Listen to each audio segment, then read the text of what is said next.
नमस्कार दोस्तों, कैसे हैं आप लोग। उम्मीद करता हूं सभी लोग अच्छे होंगे। खैर, 2 क्लास हम लोगों ने अटेंड कर लिए हैं इंडियन इकोनॉमी के। आज दोस्तों हम लोग डिस्कस करेंगे major symptoms that signify that Indian economy is whether developed economy और डेवलपिंग इकोनॉमी। यानी कि ऐसे सिम्टम्स, ऐसे लक्षण जो कि सजेस्ट करते हैं कि इंडियन इकोनॉमी जो है वो डेवलप्ड है या डेवलपिंग है या अंडर डेवलप्ड है। तो टॉपिक डालता हूँ और डिस्कस करते हैं। और अगर आप चैनल पर नए हैं तो चैनल को सब्सक्राइब कर लीजिए, ठीक है ना। बिना कोई देरी किए हुए आगे बढ़ा जाए, क्लास थर्ड स्टार्ट किया जाए। नोट्स थोड़ा सा खोल लिया जाए।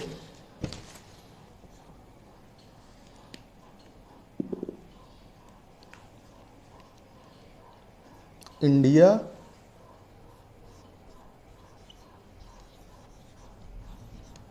N underdeveloped as an under developed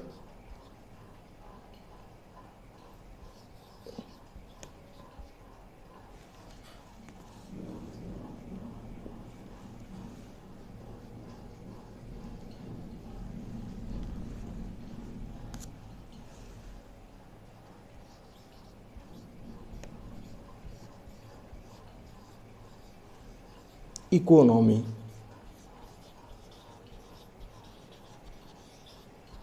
ठीक, मेजर सिम्टम्स हम लोग डिस्कस करेंगे। ये हो गई हेडिंग। ठीक है, देखते हैं कौन कौन से सालिएंट फीचर्स हैं जो सजेस्ट करते हैं कि इंडियन इकोनॉमी जो है वो एक अंडर डेवलप्ड, अविकसित अर्थव्यवस्था है ना। लो जीएनपी पर कैपिटा, यानी कि लो ग्रॉस नेशनल प्रोडक्ट, कम सकल घरेलू उत्पाद। फर्स्ट है लो GNP per capita.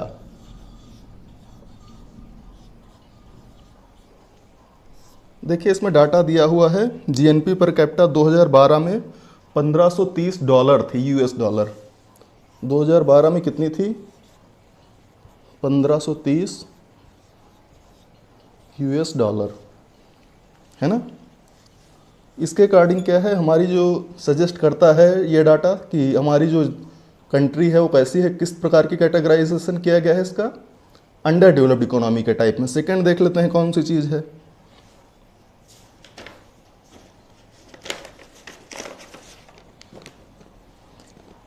Inequitable distribution of income, ठीक है। सेकंड, इन इक्विटेबल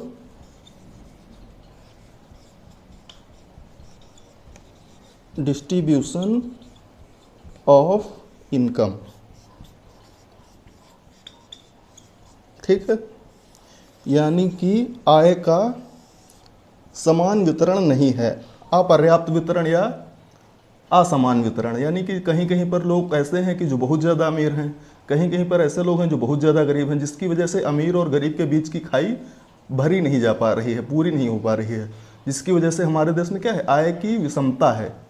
इसी वजह से हमारे यहाँ क्या कहा जा रहा है कि इनइक्विटेबल डिस्ट्रीब्यूशन ऑफ इनकम है, जिसकी वजह से यहाँ अंडर डेवलप्ड इकोनॉमी है। जबकि जो डेवलपिंग या डेवलप्ड इकोनॉमी होती हैं, इंडिया देखिए डेवलप्ड भी है और डेवलपिंग भी है। कुछ फीचर्स ऐसे हैं जो सजेस्ट करते हैं कि ये अंडर डेवलप्ड है, और कुछ फीचर्स ऐसे हैं जो सजेस्ट करते हैं कि ये डेवलपिंग है। तो हम लोग वो फीचर्स डिस्कस कर रहे हैं दोस्तों जो कि हम सजेस्ट करते हैं कि India as a underdeveloped economy, वो हम लोग डिस्कस करेंगे। फिर बाद में जो फीचर सजेस्ट करेंगे कि डेवलपिंग है उनको भी डिस्कस कर लिया जाएगा। सेकेंड क्या है, हाई इंसिडेंस ऑफ पॉवर्टी, देख लीजिए। Third, high incidence of poverty,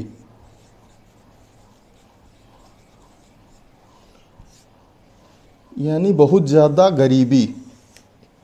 गरीबी होगी तो भाई क्या होगी, देखिए इसमें भी डाटा दिया हुआ है।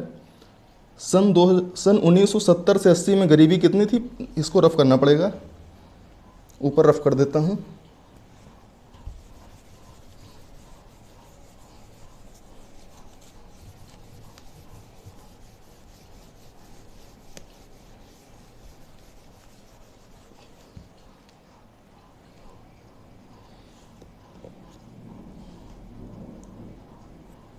1970 से 80 के डिकेड में गरीबी का परसेंटेज कितना था? 50.7%। यही घट करके वर्ष 2011-12 में कितनी रह गई है गरीबी का विस्तार? 2011-12 में 21.9%। 2011-12 में 21.9%।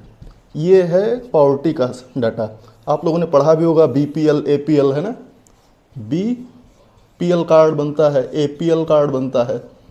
बीपीएल यानी बिलो पॉवर्टी लाइन, एपीएल यानी एबोव पॉवर्टी लाइन, यानी गरीबी रेखा से नीचे, गरीबी रेखा के ऊपर। अब इसका क्या क्राइटेरिया है? गरीबी रेखा से नीचे हम लोग पढ़ते हैं ना, आधार कार्ड वालों को राशन वितरण कर रही है सरकार, है ना।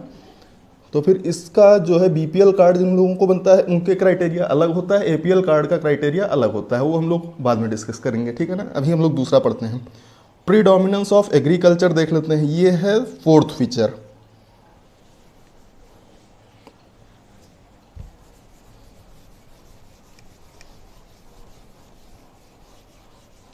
प्रीडोमिनेंस यानी प्रधानता है किस चीज़ की? एग्रीकल्चर की। इंडस्ट्रियलाइज्ड इकोनॉमी नहीं है अभी उतनी ज़्यादा। फोर्थ,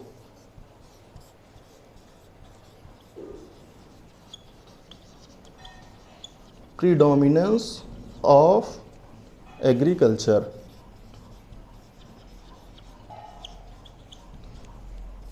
एग्रारियन इकोनॉमी है, इंडस्ट्रियलाइज्ड इकोनॉमी नहीं है, इसलिए हमारी कंट्री को कैसा डिफाइन किया गया है?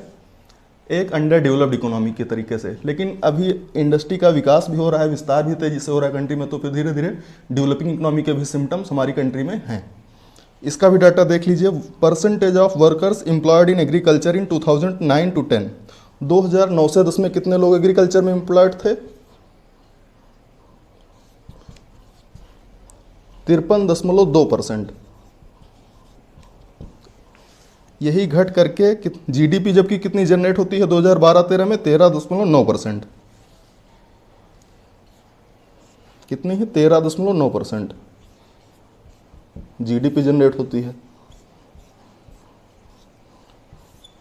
परसेंटेज इन्वॉल्व है एग्रीकल्चर में 53.2, जबकि जीडीपी कितनी क्रिएट होती है? 13.9। कितना मतलब कि डिफरेंस है दोनों के बीच में, है ना। ये समझने वाली बात है। सबसे लास्ट देख लीजिए, लास्ट ही है ना, ठीक है, अभी इसके बाद और हैं। Rapid population growth and high dependency. 5, rapid population growth.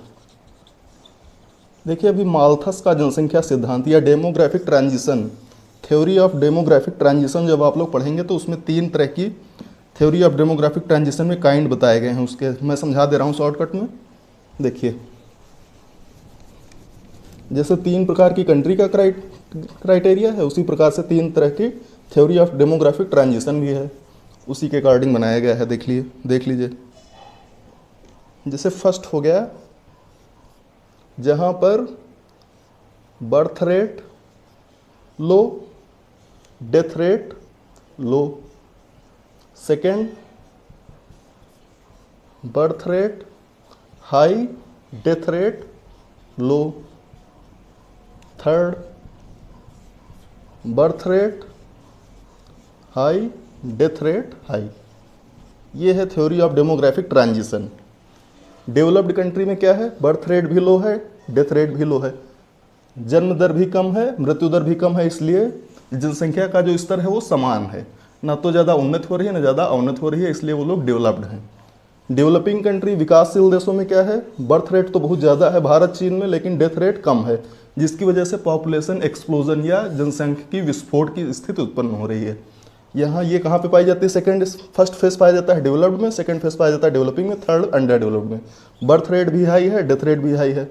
बीमारियाँ हैं इसलिए डेथ रेट हाई है, और स्वास्थ्य सुविधाएं थोड़ी बहुत विकसित हुई हैं इसलिए बर्थ रेट हाई है। दोनों मिलके क्या हो जाती है? यहाँ भी लो ग्रोथ होती है, यहाँ भी लो ग्रोथ होती है, लेकिन डेवलपिंग कंट्रीज में एक्सप्लोजन होता है ना।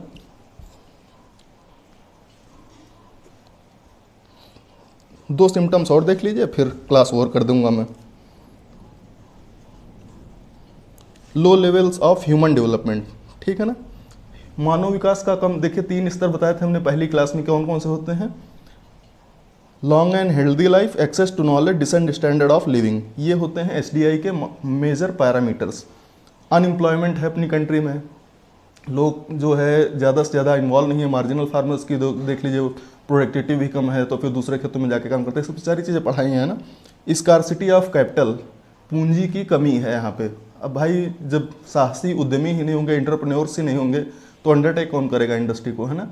तो उसी वजह से टेक्नोलॉजिकल बैकवर्डनेस है। देखिए बहुत सारे फीचर्स हैं, लेकिन क्लास लंबा ना हो, आपको वीडियो की क्वालिटी भी अच्छी मिले, इसलिए जल्दी जल्दी समझा दिया दे रहा हूँ।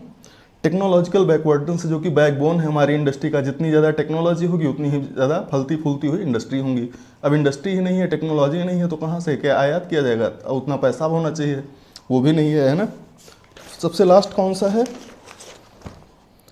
लैक ऑफ इंटरप्रेन्योर्स की कमी है। उद्यमी कम है हमारे देश में, ऐसा तो नहीं है, लेकिन आजकल है, हम लोग विकास की ओर बढ़ रहे हैं। ये सिर्फ एक मेजर इंडिकेटर जो सजेस्ट करता था पहले कि 1960 के डिकेड में कि हम लोग थोड़ा सा पीछे हैं डेवलप्ड कंट्री से, लेकिन आजकल ऐसा नहीं है, हम लोग भी विकसित देशों की ओर अग्रसर हो रहे हैं, उनके समान ही आगे बढ़ रहे हैं। तो आप लोगों को ये क्लास कैसा लगा आप लोग जरूर सजेस्ट कीजिए कमेंट बॉक्स में, और छोटी सी मेहनत के लिए थोड़ा सा लाइक कर दीजिएगा। Tata bye bye, see you, thank you very much for being here, all the best.